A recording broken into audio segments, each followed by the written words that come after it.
मैं आ गई। क्या हुआ मम्मी को? मम्मी आपकी तबीयत ठीक है? सर में शदीद दर्द है, ब्लड प्रेशर ऊपर नीचे हो रहा है। मैं चाय बना देती हूँ। आप तो मुझे डरा रही है मम्मी। क्या हुआ है बताइए ना। कयामत है। आखिर क्या हुआ? तुम्हारी बहन का चक्कर चल रहा है अब्दुल्ला साहब के साथ। क्या? मरियम साहिबा ठीक कहती थी। एलिफ मम्मी आप कैसी बातें कर रही हैं? क्या हो गया है? अपनी आंखों से देखा है मैंने। क्या देखा है? अब्दुल्ला साहब और एलिफ दोनों एलिफ के घर में मौजूद थे। क्या कह रही है? सच पूछो जैनब तो मेरे सर पे तो जैसे छत आ गिरी हो। देखिए मम्मी, उसके पीछे कोई ना कोई वजह होगी। क्या वजह होगी? हाँ, इतने सारे झूठ बोले। पता नहीं, एलिफ का पर्स गिर गया था रेस्टोरेंट में, अब्दुल्ला वहाँ वो देने आया था। हो भी सकता है ये। ज़ैनब बेटा, अपने आप को धोखा मत दो। मरियम साहिबा भी शक करती थी, सही करती थी। ये एलिफ उस खानदान को तोड़ देगी। हाय, औरत समझ जाती है। हजारों लोगों में भी अपने शौहर की आंख किस पर है, किसको देख रहा है, सब समझ जाती है औरत। तो अब क्या करी मम्मी? मरियम साहिबा को बता दे। हाँ तो बता दो जाकर। बात सुनो, इधर देखो मेरी तरफ, मेरी बात समझने की कोशिश करो। एलिफ उनका घर तोड़ देगी, उनका खानदान बिखर जाएगा। तुम उसके भाई से, वो उसके भाई से शादी करेगी। मुझे तो कब्र में उतार दोगे तुम लोग। मम्मी क्या कह रही है? बस भी करें, कोई ऐसी बात नहीं है। छोड़ दे, एलिफ से खुद बात कर लूंगी मैं। हाँ कर लो बात, देख लेना वो तुमसे भी झूठ बोल देगी। मैं अगर उस वक्त ना पहुंचती तो पता नहीं क्या कुछ हो जाता। हसब खुदा का घर बुला लिया उस आदमी को।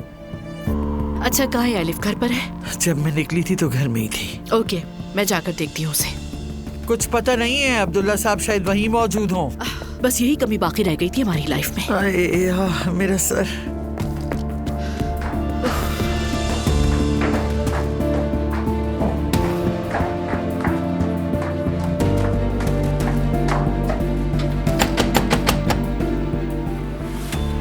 ये कौन है?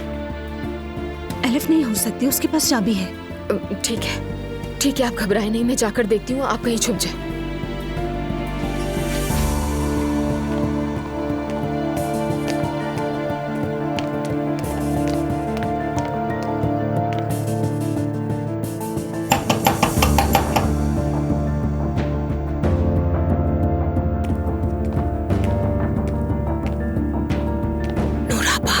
मामा, ये आप खामोश रहिएगा, खुद ही चले जाएंगे। चाबी है क्या उनके पास? नहीं, मेरे ख्याल में तो नहीं है।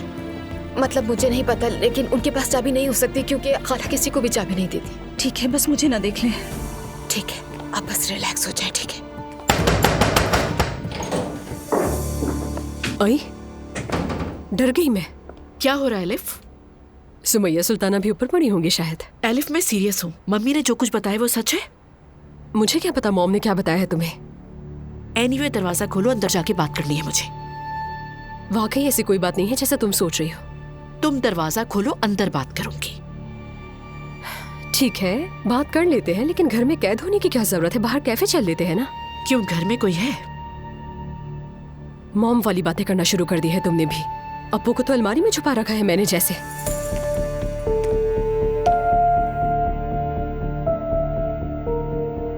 पागल हो गए हो सबके सब। अब तो मुझे शर्म आ रही है। अच्छा चलो, ओके, फिर बाहर ही चलकर बात करते हैं। मैं जरा बैग ले आऊं।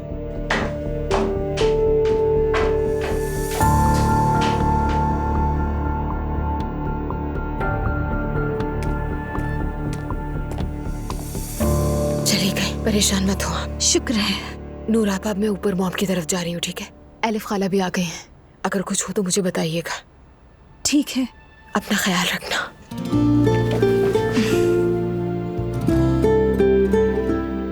और परेशान मत होना। तुम चली जाओ। मैंने ये क्या कर दिया? आ जाए। बाबा आप फ्री हैं? आ जाओ बेटा।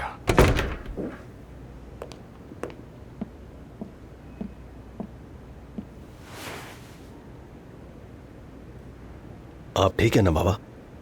हाँ ठीक हूँ, बस थोड़ा थका हुआ। तो जगह देखी ना आपने? मुझे बताया नहीं कुछ। फोन कॉल्स वगैरह में मसरूफ था, ज्यादा वक्त नहीं मिला, लेकिन जगह मुझे बहुत पसंद आई। वाकई बाबा, आपने कुछ कहा नहीं तो मैं थोड़ा सा घबरा गया था।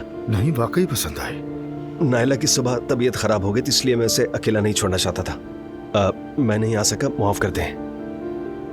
काश के तुम आ जाते। चलो खैर, जो नसीब में था। आप नाराज तो नहीं है ना बाबा? नहीं बेटा, मैंने कहा न थका हुआ। मैं आज थोड़ा जल्दी घर चला जाऊंगा। शाम को जब घर आओ तो बात करते हैं। ठीक है बाबा, आप अपना ख्याल रखिएगा।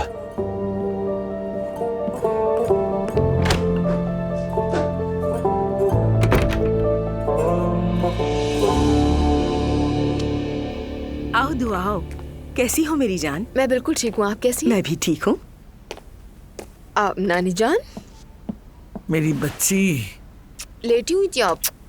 हाँ, बस हल्की सी आंख लग गई थी। क्या हुआ, खैरियत है ना? कुछ नहीं, बस जरा ब्लड प्रेशर बढ़ गया था। मौसम की वजह से हो गया होगा शायद। किसी डॉक्टर को दिखा दें चले क्या? अरे नहीं भाई, कैसा डॉक्टर? तुम मेरे पास बैठी हो, यही मेरे लिए काफी है, समझी? चले थोड़ी सी चाय हो जाए। केक भी ताज़ा बनाया है, गाजर और अखरोट वाला। Thank you so much. You are welcome. Ajlan कैसा है? ठीक है, वो बच्चों का कमरा हम दोनों मिलकर डिजाइन कर रहे हैं, बहुत एक्साइटेड है वो। अरे वाह, है वैसे अच्छा हुआ, बड़ी मुसीबतों से निकल आए तुम लोग। वाकई एक वॉलपेपर की वजह से क्या क्या कुछ हुआ, मत पूछे। मरियम साहिबा वगैरह कैसे हैं? ठीक है। अब्दुल्ला साहब के साथ उनके ताल्लुकात खराब हैं क्या? क्यों खराब होंगे नानी जान? अरे नहीं, अल्लाह ना करे जो खराब हो। मैं तो बस वैसे ही यूं ही बात कर रही थी। गपशप के लिए तो कुछ भी बड़बड़ाती रहती हूँ। हाँ नानी, उनकी शादी भी अजीब है। कहीं से भी मियाँ बीवी नहीं लगते, बल्कि दोस्तों की तरह भी नहीं रहते। ऐसा लगता है कोई कंपनी चला रहे हैं। कभी उन्हें हाथ पकड़े, गले लगे या फिर प्यार से बात करते नहीं देखा। और फिर एक दूसरे को बेगम और साहब कहते हैं। मियाँ बीवी इतने फॉर्मल कब होते हैं? बेटा, ये तो एहतराम की अलामत है। आजकल के जमाने में तो हर कोई हद से ज्यादा बेतकल्लुफ है। अब इस उम्र में बच्चों के सामने वो एक दूसरे के हाथ पकड़ेंगे या आंखों में आंखें डालेंगे, ऐसा नहीं होता तो? नानी जान, क्यों नहीं होता? माजरत के साथ मैं इस बात से इत्तेफाक नहीं करती। मैं तो अपने बच्चों के सामने भी दिखाऊंगी कि मैं उनके वालिद से कितना प्यार करती हूँ। इसमें क्या बुराई है? अरे बेटा, वो पुराने वक्तों के लोग हैं, उनके वक्तों में सब नहीं होता था। इस बात का जमाने से ताल्लुक नहीं है कोई। वो मोहब्बत करते ही नहीं एक दूसरे से। वो मुझे मेरा पर्स वापस करने के लिए आया था। पता नहीं मॉम की गट फीलिंग क्या कह रही थी कि इतनी बातें सुना दी मुझे। ओके, इसीलिए मम्मी की ये हालत है। अगर ऐसी हालत है तो मैं क्या कर सकती हूँ इसमें? खैर, अभी मम्मी की बात तो छोड़ो। अभी क्या, मैं तो अपनी मॉम को बरसों पहले ही छोड़ चुकी हूँ बिल्कुल।